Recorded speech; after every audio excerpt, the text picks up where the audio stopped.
Varicose veins కి సరైన చికిత్స కోసం సంప్రదించండి ఎవిస్ హాస్పిటల్.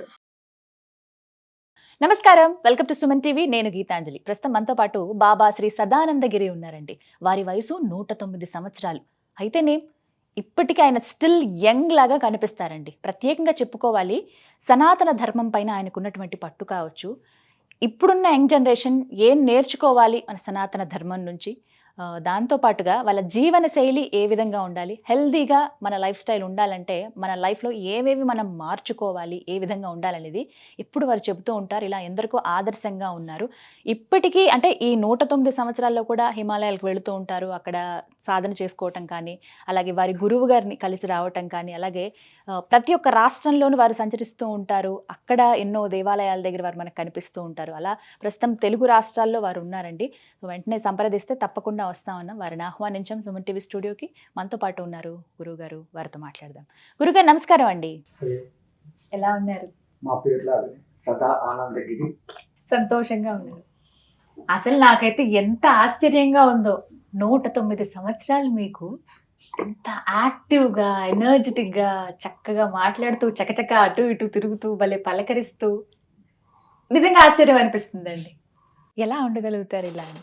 వక్రతుండ మహాకాయ కోటి సూర్య సమప్రభ నిర్విఘ్నం కురుమే దేవ సర్వకార్యేషు సర్వదా. మా గురుదేవులైనటువంటి మహంతి హిమాలయ గిరిజీ మహారాజు వారి పాతపత్నంలో మనసులో స్మరించుకొని, అసలు ఒక మనిషి ఎంతకాలం బతికాను అని ఆలోచించకూడదు. ఎలా బతికాను, దేనికి ఉపయోగపడ్డారు. కానీ ఇప్పుడు జీవనశైలి కావచ్చు, అలవాట్లు కానీ ప్రతి ఒక్కటి చూస్తే మనిషి 100 ఏళ్ల సంగతి పక్కన పెడితే 60-40లోనే అనేక రుగ్మతలకు గురి అవుతున్నారు. ఎన్నో రోగాలు వస్తున్నాయి, వాటి ద్వారా చనిపోతూ ఉన్నారు. ఎందుకు ఇలా మారిపోయింది అసలు మనిషి జీవితం? లైఫ్ స్పాన్ ఎందుకు తగ్గిపోతుంది మనిషి? ఆహార వ్యవహారాలలో వీడు చేసుకుంటున్న మార్పులు. పరమాత్ముడు మనకిచ్చింది మనం తినడం లేదు, మనం వేరేటి తింటున్నాం. అదొకటి. రెండవది, తినకూడనిది ఎక్కువ తింటున్నాం, తినాల్సింది తినడం లేదు. తినకూడని అంటే తెలుసుకోవచ్చా గురుగారు? పరమాత్ముడు సృష్టిలో ప్రతి ఒక్క జంతువును పుట్టించాడు. ప్రాణం పోసే హక్కు మనకు లేనప్పుడు ప్రాణం తీసి వాటిని చంపడం ఏంటి? అంటే మాంసాహారం. మన నాలుక రుచుల కోసం అమ్మవారు నాకు బలి అడిగారు అని ఒక నాటకం ఆడి ఆ కోడిని బలి ఇచ్చి మళ్ళీ మీరు తెచ్చుకొని వండుకొని తింటాను. పోనీ అమ్మవారికి బలి ఇచ్చావు, అది అక్కడే వదిలేయాలిగా, మరి ఇంటికి తెచ్చుకొని తింటున్నావే. తూక్ ఉత్తిష్టాన్ని మళ్ళీ తీసుకున్నట్లే కదా అది. అసలు 100 కోళ్ళను నువ్వు తిన్నావు ఇంతవరకు జీవితంలో, ఒక్క కోడిని నువ్వు బతికించగలవా? శక్తి లేదు మనిషికి. మరి అటువంటప్పుడు వాటికి జీవించే హక్కు ఎంత ఉందో పరమాత్ముడు వాటికి వాటి ఆహారాలు ఇచ్చాడు. వాటికి ఆ దంత నిర్మాణము అట్లుంటుంది. పులులు లాంటి జంతువులకు మాంసాన్ని పీక్కు తినేలాంటి కూర పండ్లు ఉంటాయి. మనకు అలా లేవుగా. పండ్లు, ఫలాలు, కందమూలాలు. కానీ ఇప్పుడు జంతువులు ఇప్పుడు అలా తింటున్నప్పుడు వాటికి కూడా సృష్టించే ప్రాణం పోసే శక్తి ఉండదు కదా. ఉండదు, కానీ దానికి దేవుడు ఇచ్చిన ఆహారం అది. దేనికి ఏది ఇచ్చాడో వాళ్ళు అయ్యే దాని నియమాలు దాటడం లేదు. అవి ప్రకృతి విరుద్ధంగా అవి ప్రవర్తించడం లేదు. అందుకే అవి ఏవి కంటద్దాలు పెట్టుకోవటం లేదు, చోటు మిషన్లు పెట్టుకోవడం లేదు. వీడొక్కడే అడ్డమైన తిండ్లు తింటున్నాడు, మాకే వస్తున్నాయి అవన్నీ. స్పెట్స్ పెట్టుకుంటున్నాడు, కంటద్దాలు పెట్టుకుంటున్నాడు. ఇవి చూడండి, ఏ జంతువు అయినా చచ్చేంత మూమెంట్ వరకు దాని చెవులు పనిచేస్తాయి, కళ్ళు పనిచేస్తాయి, ఆనందంగా ఉండి అలా పడిపోయి చచ్చిపోతుంది. వీడు తట్పటాయించి ఇంకా బతకాల అనే తపనతో ఉంటాడు. వాటికి ఆ తపన లేదు, ఆ సెన్సు లేదు దానికి. కానీ చెప్తూ ఉంటారు, సాక్షాత్తు ఆ రాముడు అంతటి వాడే లేకుంటే కృష్ణుడే మాంసాహారాన్ని భుజించారు, వాళ్ళు తినగా లేనిది మేము తింటే తప్పొచ్చిందా అని కొంతమంది ఈ మధ్య బాగా అటువంటి శ్లోకాలు ఉన్నాయని నాకు చూపించండి. కొంతమంది చెప్తున్నారు ఈ మాట. చెప్పడం 112 మంది చెప్తారు. ప్రమాణం కావాలి కదా, ప్రామాణికం ఉండాలి. సరే, ఒకవేళ తిన్నారు, వాళ్ళ యుగంలో వాళ్ళు తిన్నారు. రాముడు క్షత్రియుడు అంటే బలం కావాలి. ఒకవేళ తిని ఉండవచ్చు, రాముడు ఏం తిన్నాడు అట్లా ఉండేది కాదు, రాముడు ఎట్లా ఉన్నాడో నువ్వు అట్లా ఉండేది చూడు. అంతే తప్ప రాముడు ఏం తిన్నాడు, రాముడు కోళ్ళు కుక్కలు తిన్నాడు నేను తింటాను అంటే రాముడిని అడ్డం పెట్టుకొని నువ్వు తింటున్నావు. ప్రతిదీ నిన్ను సమర్థించుకునేకి ఆ దేవుళ్ళ పేర్లను కూడా కలుపుతాడు. కృష్ణుడు యాదవుడు, వాళ్ళకు మద్య మాంసాలు సహజం, తాగి ఉండొచ్చు తిని ఉండొచ్చు ఒకవేళ అట్లా అనుకుంటే కూడా. ఆ యుగంలో వాళ్లకు అది ధర్మం. ఇప్పుడు కలియుగంలో అసలు ఈ మనుషులు మీరు అన్నట్లు 100 ఏళ్ళు బతకలేకపోతున్నారు అంటే తొందరగా జీర్ణం కాని ఈ మాంసాహారాలు, అతి మసాలాలు. మాంసాహారం అంటే అతి మసాలాలు వాడాలి, ఆ కంపు రాకుండా ఉండేదానికి ఇచ్చేస్తాను, నీచు వాసన ఉండకుండా ఉండడానికి. అవును, అవునా? అవునండి. సరే, మరి నీకు ఆ మాంసాహారం అంత ఇష్టం అంటే జంతువులు తిన్నట్లు నువ్వు పచ్చి మాంసం తినగలవా? అమ్మో అస్సలు. పోనీ ఇంకో తమాషా, ప్రపంచంలో ఏ జంతువు ఉడకేసి తినడం లేదు, రేపటికే దాచిపెట్టుకొని తినడం లేదు. మనం ఈ దిక్కుమాలిన ఫ్రిడ్జులు పెట్టుకుంటాం, వారం రోజులు 10 రోజులు అయినా కానీ దాంట్లో నుంచి తీసి తింటాం. అంత డేంజర్ అండి ఫ్రిడ్జ్? ఎస్, మన ఇంటెస్టైన్స్, పేగులు, దాని పొడుగు, దాని పనితనము ఒక లిమిట్ ఉంది. ఆ లిమిట్కి మించి దానికి వేస్తే ఆ మిషన్ ఎన్నాళ్ళు పనిచేస్తుంది? మిషన్కు ఇంత లోడ్ ఉంటుంది, ఆ లోడ్కు మించి లోడ్ వేస్తాం పనిచేస్తుంది 10 దినాలు 15 దినాలు, ఎవ్రీ డే అదే లోడ్ వేస్తే అది దెబ్బతింటుంది. సేమ్ థింగ్, రోగాలకు కారణం పుట్ట, రోగాల పుట్ట. సాత్వికాహారము, టైంకు ఆహారం. ఒక మనిషి హెల్దీగా ఉండాలంటే అసలు తన జీవన శైలి ఏ విధంగా ఉండాలి? బ్రహ్మముహూర్తం అనే 3:30కు లేకపోతే పోయింది. సూర్యోదయానికి ముందు లేయడం, మలమూత్ర విసర్జన కృత్యాలు తీసుకొని వెంటనే స్నానం చేయడం, చల్లనీళ్ళ స్నానం. ఆ టైంలో నీళ్ళలో ఎలక్ట్రిఫికేషన్, ఎనర్జిఫికేషన్ అనే 2 శక్తులు ఉంటాయి. 5 గంటలప్పుడు సూర్యుడు అప్పుడే బయటకు వచ్చేదానికి ముందు ఆయన అరుణ కిరణాలు వచ్చి ఉంటాయి. ఆ కిరణాలలో ఆల్ఫ్రారెడ్, ఇన్ఫ్రారెడ్ లాంటి హాని కలిగించే కిరణాలు కాకుండా మనకు ఆరోగ్యం కలిగించే కిరణాలు ఆ టైంలో ఫ్లో అవుతూ ఉంటాయి, ఆ నీళ్ళ మీద పడతాయి. అందుకే చలికాలంలో నదుల్లో నీళ్లు వెచ్చగా ఉంటాయి, నిజం. వేసవి కాలంలో నీళ్ళు చల్లగా ఉంటాయి. ఎంత అద్భుతం చూడండి, ప్రకృతి మన కోసమని అంత ఏర్పాటు చేసింది. అనుకూలంగా మనము హాట్ వాటర్ లేకుంటే స్నానం చేయలేము అంటున్నాం. వేడి నీళ్లు పోసుకోగానే ఈ మాంసకండరాలన్నీ అప్పటికప్పుడు ఇమ్మీడియట్గా ఫ్లెక్స్ అవుతాయి. ఎంత ఫ్లెక్స్ అయినాయో అంత మళ్ళీ బిగుసుకుంటాయి. కానీ చన్నీళ్ళు అట్లా కాదు.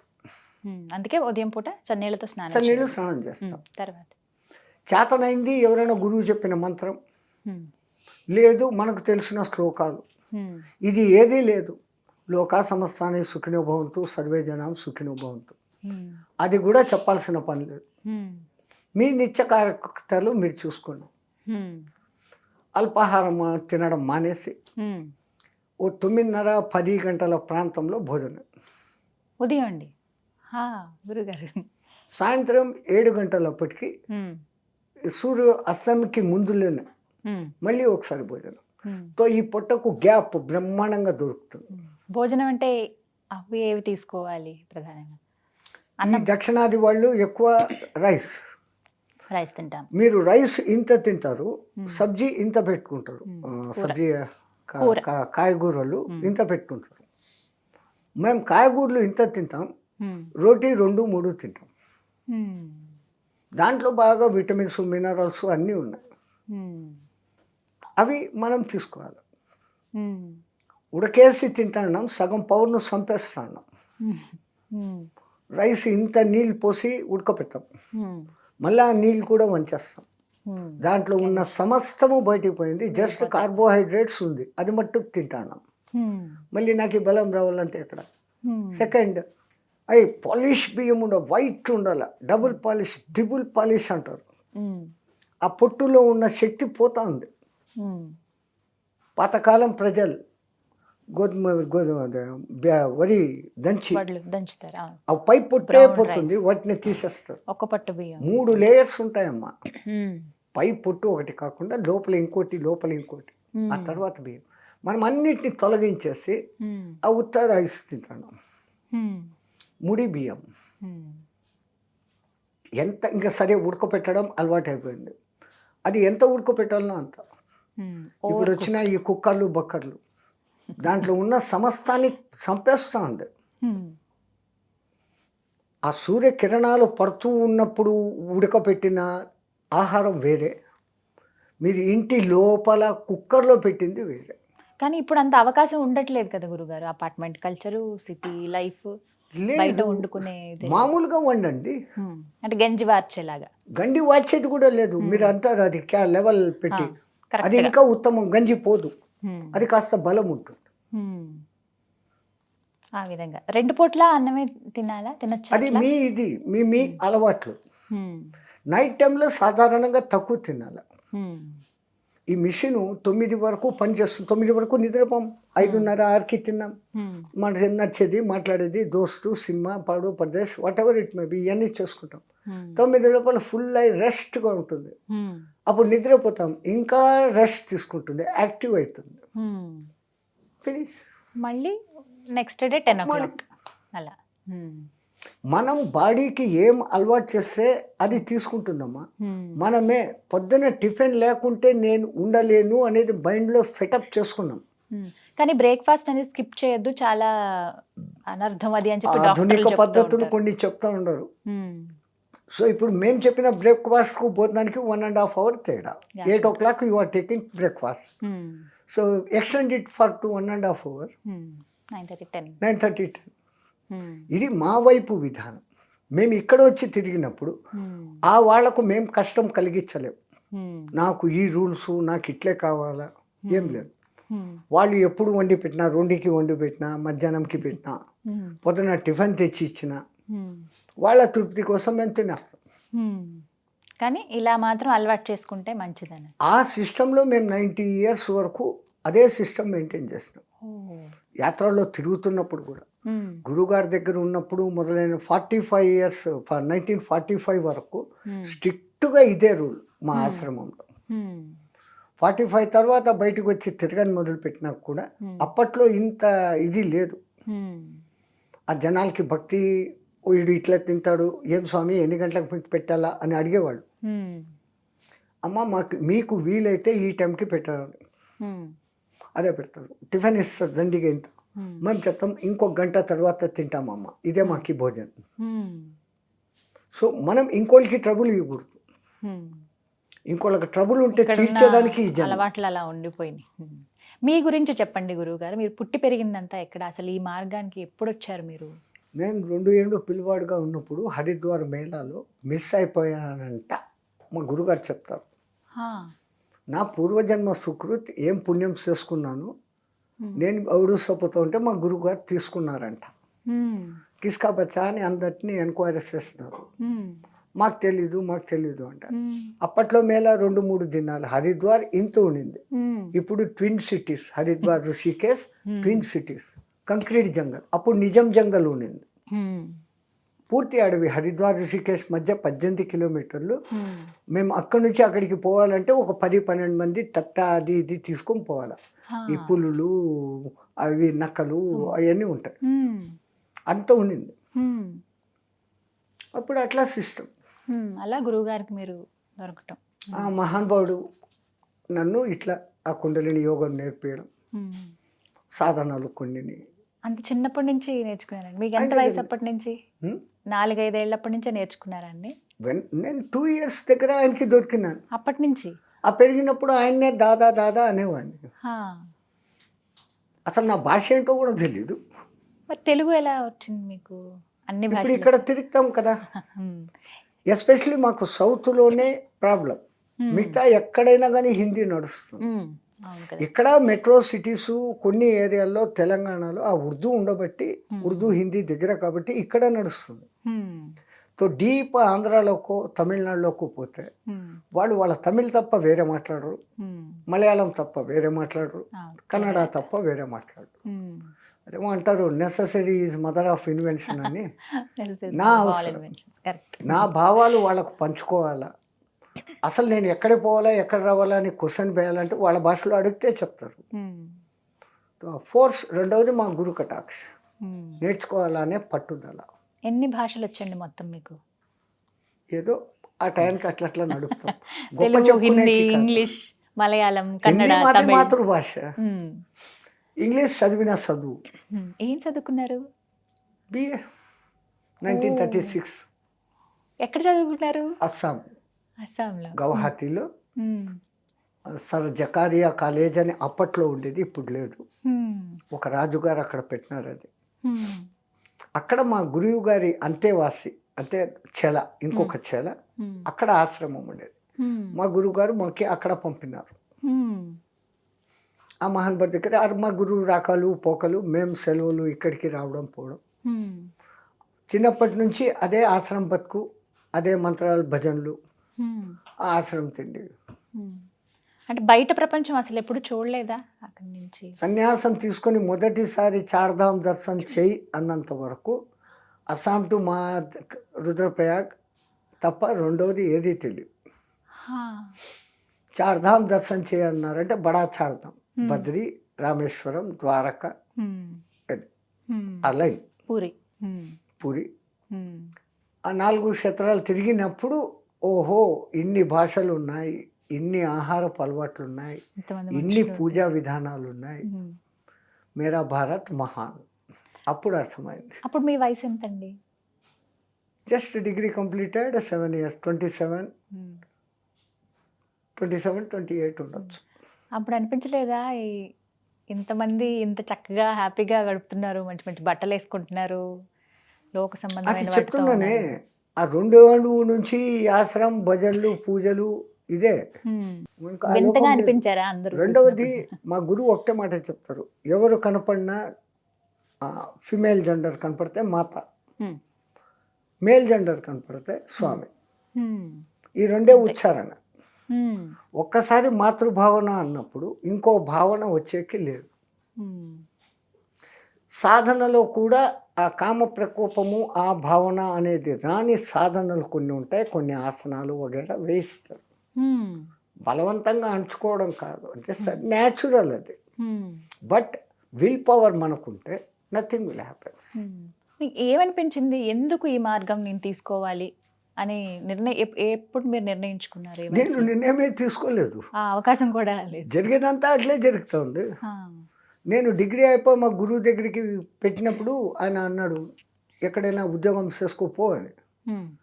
నువ్వు ఇచ్చిన బతుకు నన్ను ఇప్పుడు సడన్గా బయటికి లోకంకి పో అంటే ఏం చేయాలని మ్మ్. నేను పోను అన్నాను. క్యా కరేగా మరి తెరా చెలా బంజావు, నేను మీ శిష్యుడు అయిపోతాను, మ్మ్. కష్టము. అప్పుడు నేను 108 kilos ఎక్సైజ్ బాడీ, హా. ఇంత నెయ్యి, ఇంత రొట్టెలు ఇట్లా ముంచుకొని తింటా ఉంటుంది, ఇంత బెల్లు హా. అట్లా తినే రకం. ఇట్లా ఉండవు, ఇట్లా అయిపోతావు అన్నావు. హా. ఎట్లన్నా పోను, దిగుతావు. దిగాం. ఒక 6 months తర్వాత ఎందుకు దిగానా అని బాధ కూడా పడ్డాను. ఎందుకంటే ఆయన కొత్తగా చంద్రాయణ వ్రతం చేస్తాం రా అన్నాడు. హా. అంటే ఏదో వ్రతం కదా, హా. వ్రతం అంటే బాగా స్వీట్లు అది ఇది చేస్తారు, మ్మ్. చలో మై బీ కరుంగా అన్నాడు. చంద్రాయణ వ్రతం అంటే పగలంతా ఉపవాసం ఉండాలి, చంద్రుడు వచ్చాక తిన్నాడు. నైట్ చంద్రుడు వచ్చినాక 16 ముఠి రొట్టెలు, దానికి అవసరమైన దాల్, సబ్జీ, 2 సబ్జీలు, ఇంత కప్పు నెయ్యి, ఇంత కప్పు బెల్లం, మ్మ్. దహి అన్నీ ఉంటాయి. మ్మ్. వ్రతం భలే బాగుంది అనుకున్నా మొదటి దినం. ఓ 6-7 days పోయినాక రాశి కమ్ హోతా జా రా, కుప్పకు తక్కువ అవుతుంది. మా గురుగారికి అడిగినాం, ఏంటి తగ్గింది? క్యా కమ్ హోతా జా రా అంటే, చంద్రాయణ వ్రతం అంటే తెలీదా అన్నాడు. నువ్వు చెప్పలేదు చెప్పు అన్నాడు. చంద్రకళ ఎట్లా తగ్గుతాడో ఒక్కొక్క పిడిక అట్లా తగ్గుతుందిరా అన్నాడు. నా గుండె డామ్ అనింది. తో అమావాస్యకి ముందు ఒక పిడికెడు, అమావాస్యకు కూర్చున్నాయి. అమావాస్య రోజు ఏం లేదు. అప్పుడు ఫస్ట్ టైం అనిపించింది, ఊరికన్నా ఒప్పుకున్నాను, ఆయన చెప్పినట్లు ఎక్కడైనా ఉద్యోగం చేస్తూ ఉంటే బ్రహ్మాండంగా ఉండేది ఇది. బట్ కాన్ఫిడెన్స్, పోతే పోతాము, ఎప్పుడైనా పోవాల్సిందే. ఇది మ్మ్. ఏముంది, అరే దీన్ని జయించలేకపోతే ఎట్లా, జితం జిహ్వా జితం సర్వం, నాలుక జయించలేకపోతే ఇంక దేనికి నువ్వు. మ్మ్. ఈ నాలుకే 2 పనులు, తింటుంది మాట్లాడుతుంది, రెండిటి మీద కాబు ఇక్కడ పట్టగలిగితే ఇంక మనకి ఎక్కడ ఏం ఎదురు లేదు. మ్మ్. చలో దేఖా జాయ్ అనుకున్నాం. 6 నెలలు చేశారు. సడన్గా ఆర్సే 2 दिन नहीं खाना అంటారు. హ్మ్. మళ్ళా ఒక 10 days హ్మ్. మళ్ళా 3 दिन नहीं खाना. హా. ఇట్లా 11 రోజులకి తీసుకొని వస్తున్నారు. హా. అప్పుడు టైర్డ్ అయిపోయి ఇట్లా కొంచెం కొంచెం సంపేకి బదులు ఒకేసారి సంపాయి ఎందుకు ఇట్లా చేస్తుండవు అని అన్నాడు. పగాలు నువ్వు ఇంక మీదట బయట తిరగాల, దొరకచ్చు దొరకపోవచ్చు, హ్మ్. అప్పుడు ఎలా నువ్వు ఉంటుంది? ఇట్లా అని అడగకూడదు. ఇట్లా అన్నావంటే ఇట్లా అనే గుణం పోతుంది. హ్మ్. భీక్ మాంగాతో ఆశీర్వాద్ దేనే కా పవర్ జాయేగా. హ్మ్. కాబట్టి నీ చెయ్యి ఎప్పుడు ఇట్లా ఉండాలి, ఇట్లా ఉండరాదు, హ్మ్. అయాచితంగా ఉండాలి కదా. అందుకనరా ఈ ట్రైనింగ్. హ్మ్. అట్లా ఆ మహానుభావుడు ఈ కట్టెను అట్లా మోల్డ్ చేస్తున్నాడు. హ్మ్. జరిగిపోయింది. ఇన్నేళ్ళు 90 ఏళ్ళు గడిచింది అలా. హ్మ్. ఇప్పుడు గురువుగారు, మీ గురువుగారండి. ఆయన గారు కాలం చేశారు. 143 years ఏజ్లో ఆయన కాలం చేశారు. మా దాదా గురువు గారు 201 years ఉన్నారు. అంతంత వయసున్న వాళ్ళు ఉంటారు. మీకు Actually ఆశ్చర్యం అనిపించదు. same. అసలు వాళ్ళు మా దాదా గురువు మేమున్నప్పుడే ఒకసారి ఎప్పుడు మా గురు దర్శనానికి మేము పోయినప్పుడు, అరే దునియా దేక్కో హమారకు వెక్స్ హో జా రా రే, ఈ ప్రపంచం చాలా ఘోరం అయిపోయింది, చూడలేకపోతున్నాం ఈ జమానా, నేను పోతున్నాను అని కింద కూర్చున్నారు. కపాల మోక్షం అమ్మా. విత్ ఇన్ 3 minutes కూర్చున్నాయన కూర్చున్నట్లే ఉన్నాను. జీవుడు ఎగిరిపోతాడు. కుండలిని యోగంలో ఆ అదృష్టం ఉంది. ఎప్పుడు అనుకుంటే అప్పుడు ఈ కట్టని ఇక్కడ వదిలేయచ్చు కానీ మాలాంటి వాళ్ళకి ఏంటంటే తిండి తినకపోతే ఇంకా అంతే అని అనుకుంటారు. ఈ ఫీలింగ్ మెయిన్. అమ్మో తినకపోతే నేను బలహీనమవుతాను అనేది మన తాత తండ్రులు చెప్పి చెప్పి చెప్పి మన జీన్స్లో దాన్ని ఎక్కిచ్చేస్తారు. ఐ కెనాట్ లేదు, నేను కాదు, నేను కానీ దానికి చేయలేను. తగ్గట్టుగా కూడా అనారోగ్యాలు వస్తున్నాయి కదా గురుగారు. గ్యాస్ ఫామ్ అయిపోవడము, కళ్ళు తిరిగిపోవడము. సేమ్ అదో ఈ తిండి టైంకు తినకపోవడం ఒకటి, తినకూడనటివి తినడం ఒకటి, అధిక మసాలాలు తినడము, ఈ కుక్కర్లు బగ్గర్లు ఏంటివి వచ్చినాయి, అవన్నీ ఏం చేస్తే కడుపులో గ్యాస్ ఫామ్ చేస్తుంది. వాటి వల్లే అనర్థం. చాలా అంతా సంతోషం మా అండి. గురు కటాక్షం. నమస్కారం. జై శ్రీమన్నారాయణ.